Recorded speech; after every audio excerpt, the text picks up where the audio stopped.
ನಿಮಗೆ ಈ charging pump free ಆಗಬೇಕಿದ್ರೆ ಹೋಗಿ ಇನ್ಸ್ಟಾಗ್ರಾಮಲ್ಲಿ ಪುಟ್ಟ ರೈತ ಬಂದು ಇನ್ಸ್ಟಾಗ್ರಾಮ್ ಚಾನಲ್ ಇದೆ, ಹೋಗಿ ನಿಮ್ಮ 3 ಹೆಸರು ಕಮೆಂಟ್ ಮಾಡಿ, ನಿಮಗೂ ಫ್ರೀಯಾಗಿ ಚಾರ್ಜಿಂಗ್ ಪಂಪ್ ಸಿಗ್ಬೋದು. ಹೋಗಿ ಬೇಗ ಕಮೆಂಟ್ಸ್ ಮಾಡಿ. ನೋಡೋ ಮನೆ ಬೆಂಗಳೂರು ತರಕಾರಿ ಮಾರ್ಕೆಟ್ ಇವತ್ತಿನ ಬೆಲೆ ಇದೆ ಸ್ವಲ್ಪ ಏರುಪೇರಾಗಿದೆ. ಶೇರ್ ಮಾಡಿ, ಲೈಕ್ ಮಾಡಿ, ಫಾಲೋ ಮಾಡಿ.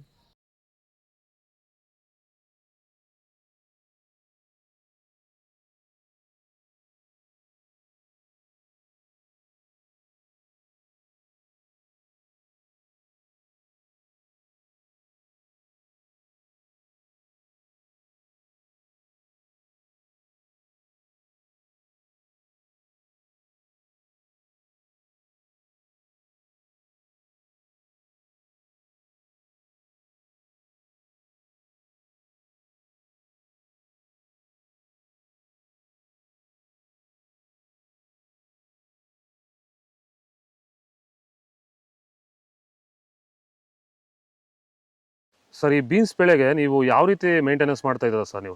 ಸರ್, ಸ್ಟಾರ್ಟಿಂಗಿಂದ ಅಷ್ಟೇ ಪ್ಯಾಂಟ್ ವೆಲ್ಲು ಮತ್ತು ವೈರಿಗಾನು ಬೆಡ್ಗೆ ಮತ್ತು ಸ್ಪ್ರೇಗೆ ಅದೊಂದು ಸರಿ ಇದೊಂದು ಸರಿ ಸ್ಟಾರ್ಟಿಂಗ್ ಕೊಟ್ಕೊಂಡ್ಬರ್ತಾ ಇದ್ದೀನಿ. ಇದು ನಾನು ಟೊಮೊಟೊ ಆದಮೇಲೆ ಮತ್ತು ಸೌತೆಕಾಯಿ ಆದಮೇಲೆ ಇದು ಬೀನ್ಸ್ 3ನೇ ಬೆಳೆ. ನೋಡಿ, ಕೆಳಗಡೆಯಿಂದ ಮೇಲೆವರೆಗೂ ಒಂದೇ ಥರ ಕಾಯಿ ಬಂದಿದೆ. ಯಾವುದೇ ಕಾರಣಕ್ಕೂ ಫ್ಲವರ್ ಟಾಪ್ ಆಗಿಲ್ಲ. ಕಾಯಿ ಕ್ವಾಲಿಟಿ ಎಷ್ಟಾಗಿರ್ಬೋದು, ಸಖತ್ ಕ್ವಾಲಿಟಿ. ಮಾರ್ಕೆಟಲ್ಲಿ ಮಾರ್ಕೆಟ್ ಹೋಗಿದ್ದು ನಾನು, ನಮ್ಮದೇ ಟಾಪ್ ರೇಟು, ಯಾರ್ದು ಹೋಗಿಲ್ಲ ಸರ್, ನಮ್ಮದೇ ಟಾಪ್ ರೇಟ್ ಆಗಿದ್ದು. ನಮ್ಮದಷ್ಟು best quality plant well result ಯಾವುದಲ್ಲೂ ಬರಲ್ಲ. ತರಕಾರಿ ಎಲ್ಲ ಬೆಳೆಗೆ ಯೂಸ್ ಮಾಡ್ಕೊಬೋದು.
ಇದು ಬೆಂಗಳೂರು ತರಕಾರಿ ಮಾರ್ಕೆಟ್ ಇವತ್ತಿನ ರೇಟ್ಗಳು. ನಿಮಗೆ ಈ ವಿಡಿಯೋ ಯೂಸ್ಫುಲ್ ಪ್ಲೀಸ್ ಒಂದು ಲೈಕ್ ಮಾಡಿ, ಸಬ್ಸ್ಕ್ರೈಬ್ ಮಾಡಿ, ಫಾಲೋ ಮಾಡಿ, ಸಪೋರ್ಟ್ ಮಾಡಿ. ಆದಷ್ಟು ಈ ವಿಡಿಯೋ ಎಲ್ಲ ರೈತ ಬಂದವರಿಗೂ ಶೇರ್ ಮಾಡಿ. ಇಲ್ಲಿ ಕೊಟ್ಟಿರೋ ನಂಬರ್ಗೆ ಮೆಸೇಜ್ ಮಾಡಿ, ವಾಟ್ಸಪ್ ಗ್ರೂಪ್ ಲಿಂಕ್ ಬರುತ್ತೆ. ಪ್ರತಿಯೊಬ್ಬರು ಜಾಯ್ನ್ ಆಗಿ ಫಾಲೋ ಮಾಡ್ತಾರೆ, ಸಪೋರ್ಟ್ ಮಾಡಿ. ಜೈ ಜವಾನ್, ಜೈ ಕಿಸಾನ್.